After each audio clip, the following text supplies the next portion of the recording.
2007 Indian cricket के लिए बड़ा इंटरेस्टिंग सा साल था। पहले वेस्ट इंडीज में बुरी तरह वर्ल्ड कप हारे और ग्रेग चैपल को लेके बहुत सारी कहानियां उठी, पर एकदम से वर्ल्ड T20 उस साल पहली बार हुआ। बीसीसीआई बहुत ज्यादा फेवर में नहीं थी, मुझे लगा कि शायद ये उनके अकॉर्डिंगली नहीं सेट बैठेगा। थोड़ी सी रेजिस्टेंस थी, स्टार्स ने मना किया, सचिन तेंदुलकर वहां पे नहीं गए, राहुल द्रविड़ नहीं गए, सौरभ गांगुली नहीं गए। ऐसे में इवन जहीर खान भी नहीं थे। एक यंग टीम के साथ एक यंग कप्तान को उतारा गया जिसने आगे इतिहास ही रच दिया। पहला मैच स्कॉटलैंड के साथ था, बारिश के चलते नहीं हो पाया, और जब दूसरा मैच पाकिस्तान के साथ हुआ तो जिस तरह की स्टार्ट मिली उसके बाद ऐसा लगा कि शायद हमें इस कप में आना ही नहीं चाहिए। मोहम्मद आसिफ जो उस समय के शायद सबसे बेहतरीन फास्ट बॉलर थे, उन्होंने पूरे इंडियन टॉप ऑर्डर को डिसमेंटल करके रख दिया था। सहवाग एक इंडिपर पे आउट हुए, वहीं पे गौतम गंभीर कॉटन बोल हुए, युवराज भी जल्दी चलते बने, 4 विकेट्स बहुत जल्दी चली गई थी। और फिर छोटी सी एक पार्टनरशिप आई जहां पे रॉबिन उथप्पा पहले भारतीय बने T20 आईज में 50 मारने वाले। 82 के आसपास के स्कोर पर जब वो भी आउट हुए, 5 विकेट गई, तो ऐसा लगा इंडिया को ज्यादा कर नहीं पाएगा, पर किसी तरह से इंडिया ने लोअर ऑर्डर रन्स किए। अजीत अगरकर ने भी क्विक फायर 14 रन मारे और हम खींचते खिंचाते 141 तक पहुंच गए। जब बॉलिंग करने आए तो चीजें पाकिस्तान के हिसाब से फिर भी थोड़ी ठीक चल रही थी, विकेट्स भी आती रही, मिक्स ऑफ थिंग्स चीजें रही। और वहां पे पाकिस्तान एक टाइम पे ऐसी सिचुएशन पे आ गया था जहां पे उन्हें 14 बॉलों में 38 रन, जी हाँ 38 रन चाहिए थे। मिसबा खड़े हुए थे क्रीज पे, उन्होंने 18वें ओवर की 5वीं बॉल पे और 6ठी बॉल पे चौका छक्का मार के हरभजन सिंह को मैच को आगे धकेला। 2 ओवर चीजें वहां पे 28 रन तक आई। वहां अजीत अगरकर ओवर करने आए, एक ओवर में उनको काफी मार पड़ी, 17 रन के आसपास पड़े। लास्ट ओवर श्रीसंत को मिला, 4 गेंदों में 10 रन आ चुके थे, 2 गेंदों में सिर्फ 1 रन चाहिए था। एक outside off from around the wicket जाके उन्होंने शॉर्ट बॉल की, मिसबा कनेक्ट नहीं कर पाए और आखिरी गेंद पे रन आउट हुआ और मैच टाई हो गया। उस टाइम पे सुपर ओवर का ट्रेंड नहीं था, चीजें थोड़ी सी डिफरेंट थी। वहां पे बोल आउट हुआ। बोल आउट में एक बड़ी इंटरेस्टिंग स्ट्रैटेजी थी। MS धोनी ने पहले से इन चीजों के बारे में समझा हुआ था, प्रैक्टिस भी करवाई थी, और वो विकेट के एग्जैक्टली पीछे खड़े ताकि बॉलर्स को ये इंस्ट्रक्ट किया जा सके कि आपने विकेट्स को नहीं, कीपर की तरफ बॉल फेंकना है। और बड़ा इंटरेस्टिंग चॉइस ऑफ बॉलर भी था, जिसमें से एक सहवाग थे और एक रॉबिन उथप्पा भी थे। इंडिया ने तीनों के तीनों बार विकेट्स को हिट किया, जबकि वहीं पर पाकिस्तान के तीनों बॉलर जो कि प्रोफेशनल रेगुलर बॉलर्स थे, जिसपे उमर गुल, शाहिद अफरीदी इंक्लूडेड थे, वो एक बार भी बॉल को हिट नहीं कर पाए। और यहाँ पे MS धोनी ने पहली बार दिखाया कि वो क्यों एक स्ट्रॉन्ग लीडर है। इंडिया आज जीता, आगे क्वालिफाई हुआ। उसके बाद अगले राउंड में न्यूजीलैंड के साथ जोहान्सबर्ग में हमारा मैच था।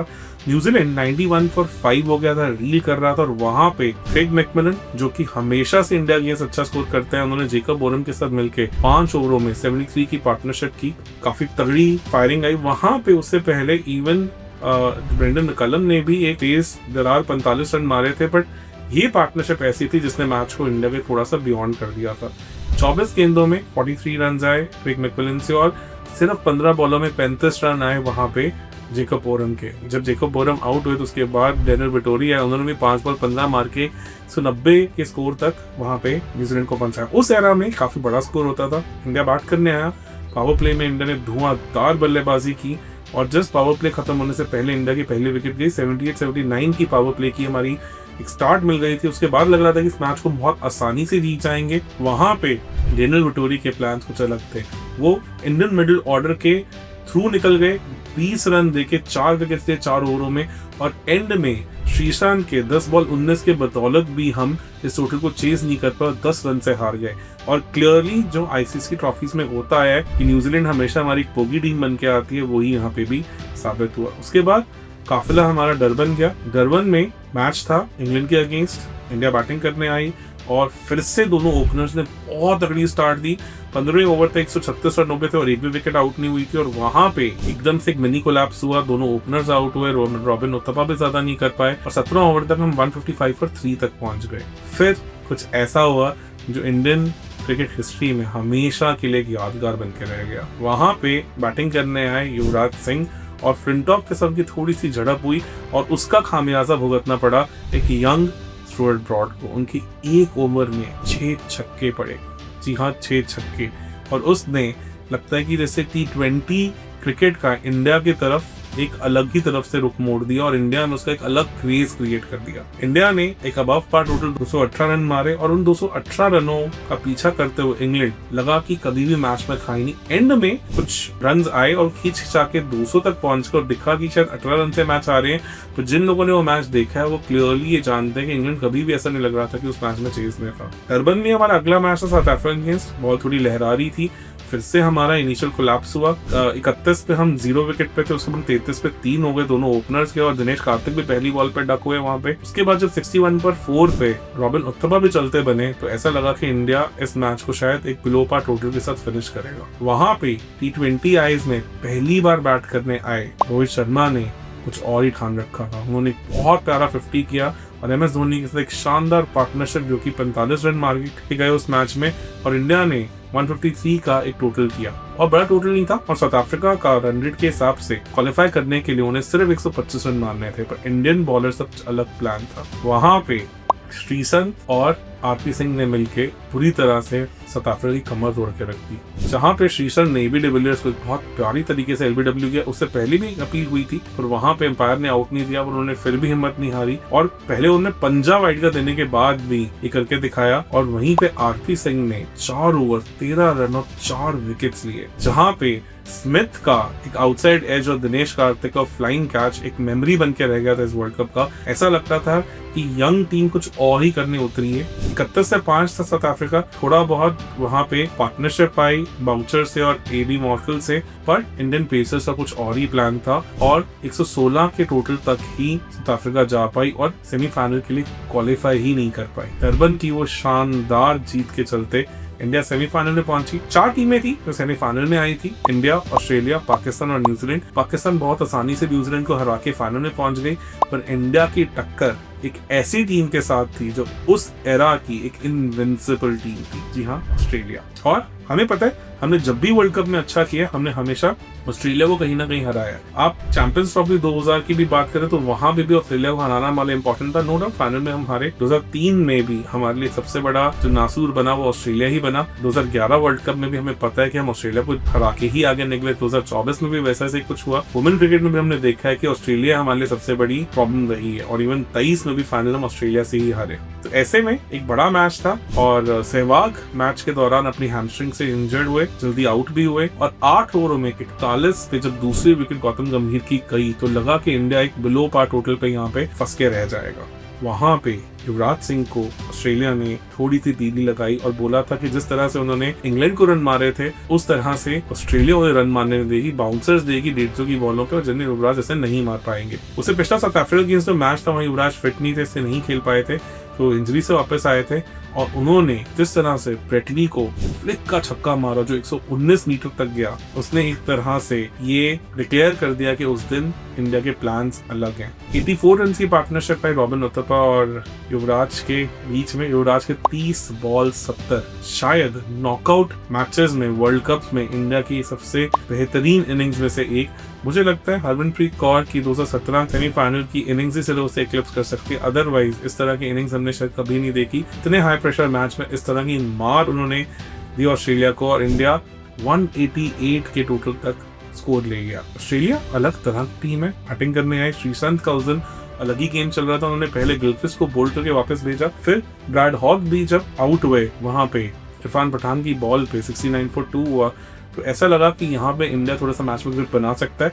पर हेडन और एंड्रू साइमंड्स के प्लान अलग थे। उन्होंने 66 रन की पार्टनरशिप की और जब श्रीसंत वापस आए उन्होंने मैथ्यू हेडन को क्लीन बोल्ड किया तो एकदम स्टेडियम का माहौल अलग था। उनकी सेलिब्रेशन आज तक आइकॉनिक है, जिस तरह से उन्होंने पिच को पीटा वो सब लोग बार बार देख चुके और बहुत डिस्कस होता है। फिर उसके बाद भी ऐसा लगता था कि शायद ये मैच अब इंडिया की ग्रिप से बाहर जा चुका है।